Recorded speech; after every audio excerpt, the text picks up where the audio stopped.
Hello everyone, I hope you're well. This is going to be a Friday Reads video. This is the first Friday Reads video of 2022 and I'm just going to tell you what I'm going to be reading this weekend and if I have any weekend plans. So the two books that I'm going to be reading are these two books behind me. I've already spoken about them before on the channel because they're the books that I've chosen for the book clubs that I run. So I run two book clubs, one on this channel called Tay Book Club, and we are reading The Chaos of Standing Still for January.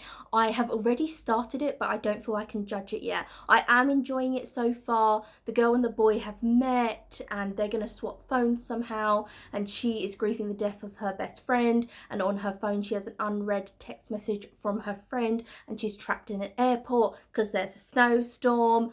But I don't feel like I can judge it properly yet, so I need to get into it more.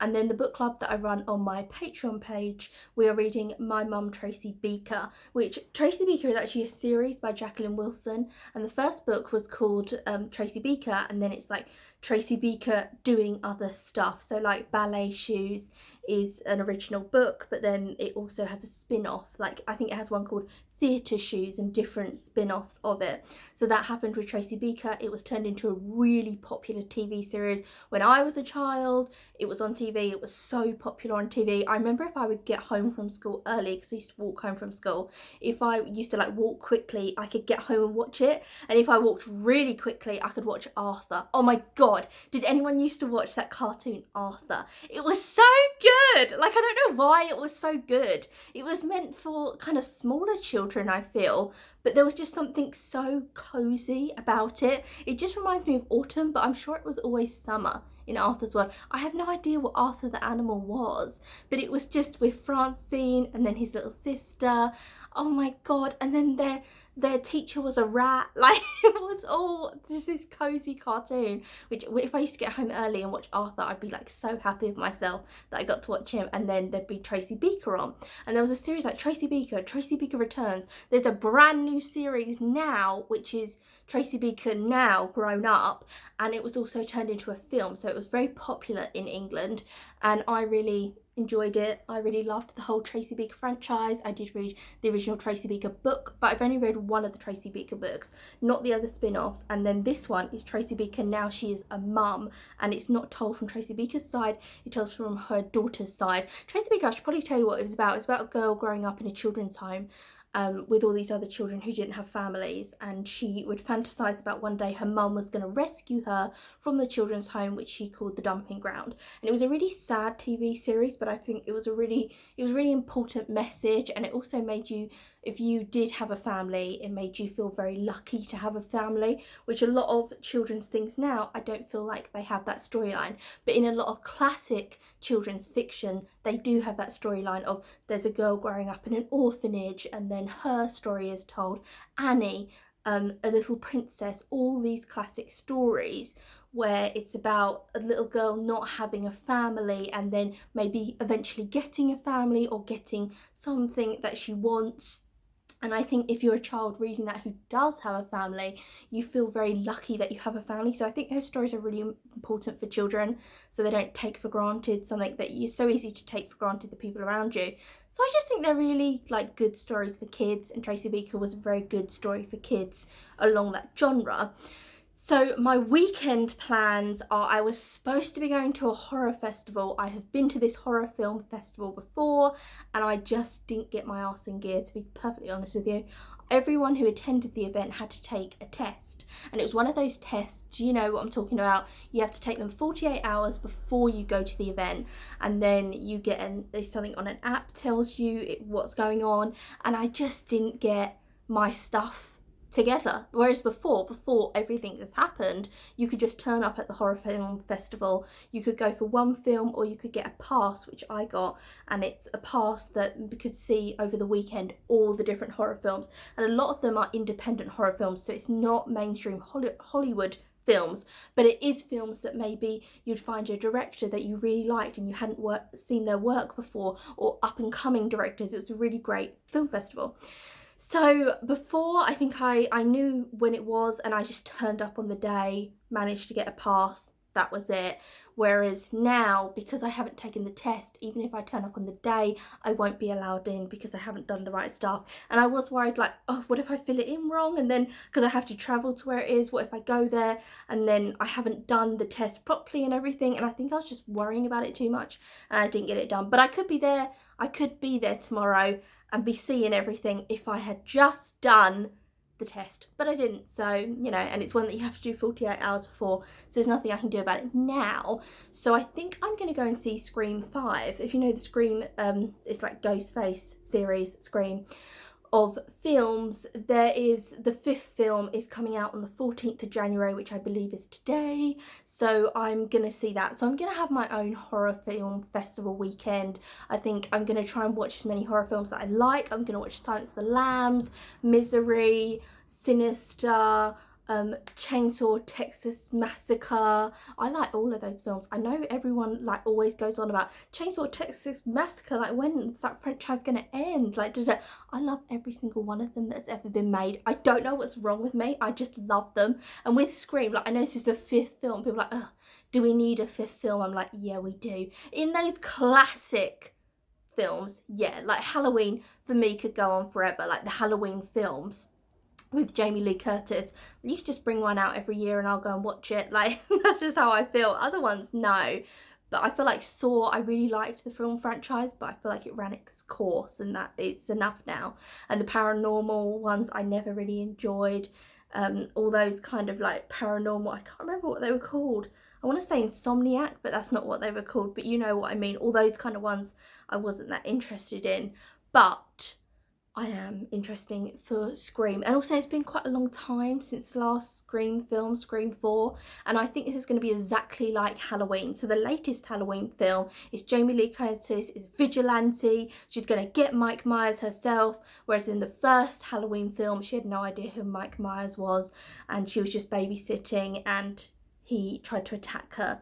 And I think in Scream what they're going to do is they're going to get all the original cast members and it's going to be a vigilante thing like Halloween was. So Halloween had, when she was babysitting in the first film, the girl and the boy, them now grown up, she had them in the film with Jamie Lee Curtis and all old cast members, and I think that's what they're doing with Scream 5, a similar theme. So all the old cast members coming together, Ghostface is on the loose and they're going to track him down and they're going to get him. That's what I think is going to happen, this new vigilante style of horror films where people from the original cast members get together. I really like it. I like that whole theme. It just feels really good because you've seen them in the original and then they're coming together and then different ones in the series are coming together. I just like it. So I'm gonna go and watch that tomorrow. So Scream 5 I'm gonna go and watch. I am then just gonna get as much reading as I can get done. I also want to go to some charity shops and do some book shopping. I bought some books recently from a charity shop that I need to share in a video, but I'm going to some charity shops over the weekend, so I'll wait to see if I get any more books and then you'll have a big charity shop book haul up on the channel. I also have to edit a video which is of a readathon announcement. So I am going to be doing my own readathon in February. I've never done my own readathon before. It's going to take place, I'm going to give you some clues. It's to do with classics. It's going to take place for a week in February. And that's all I'm going to say because I think I'm going to put up the announcement video on Monday.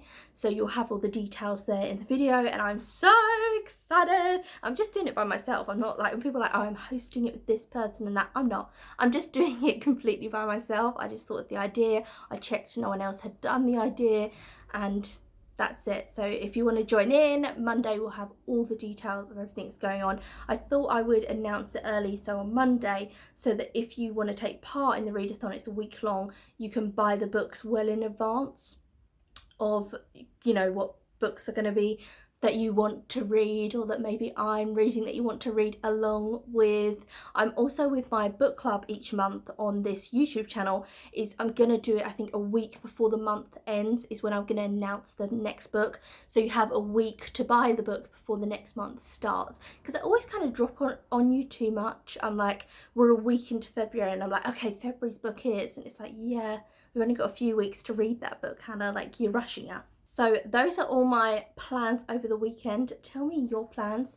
Tell me what you want to do over the weekend or what books you are going to read over the weekend.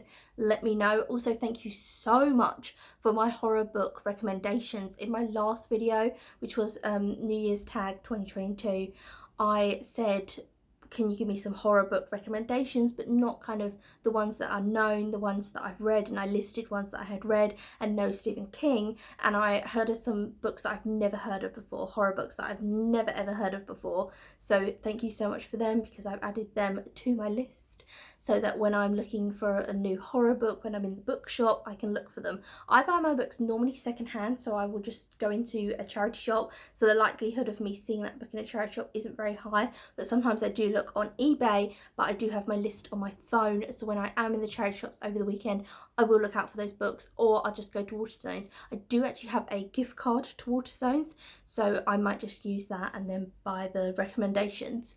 So yeah, thank you so much for those recommendations, because I think after I've read these two books, I'm gonna buy one of the recommendations that you gave me and get back into the horror world, because I horror is my whole, like, what I watch. I only watch horror TV series and horror films, and with books I've read so many well-known horror books that I've just been so underwhelmed with. I'd love to be overwhelmed.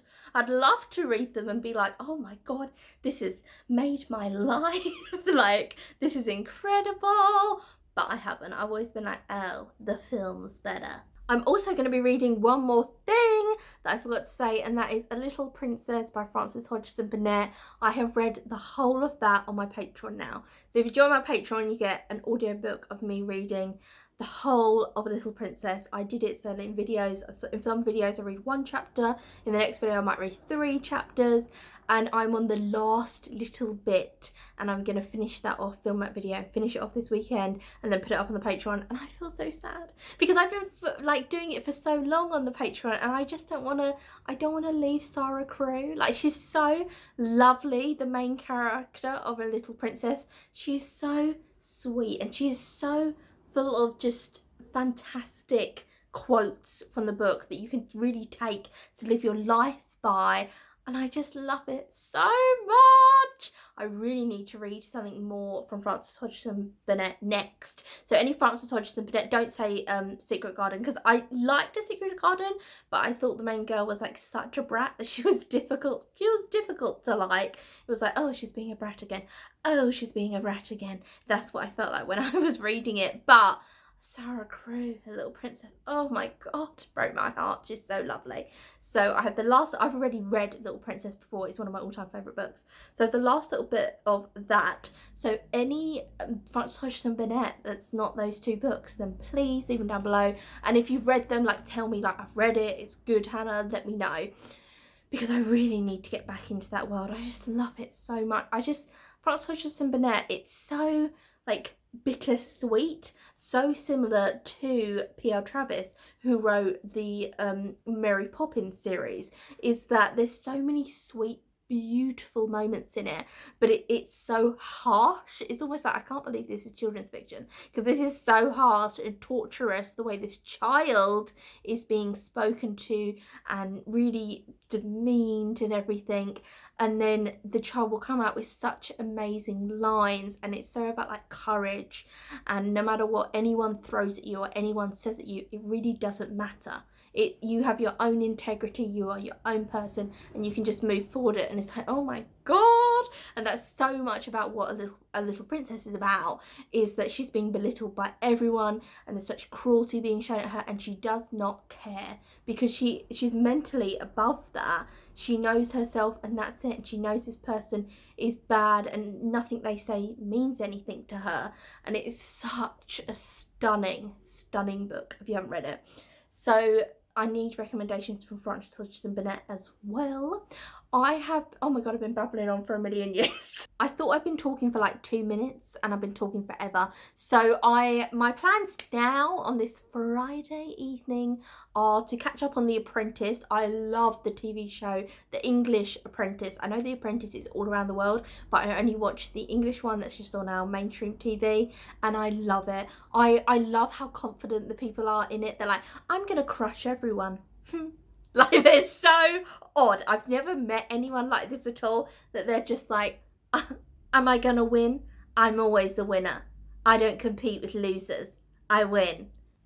Think I can't win? You don't know me. Think you can compete with me? I'm caviar, darling, and she's Rice Krispies. They're so awkward on it when they have to do their 2 camera bits.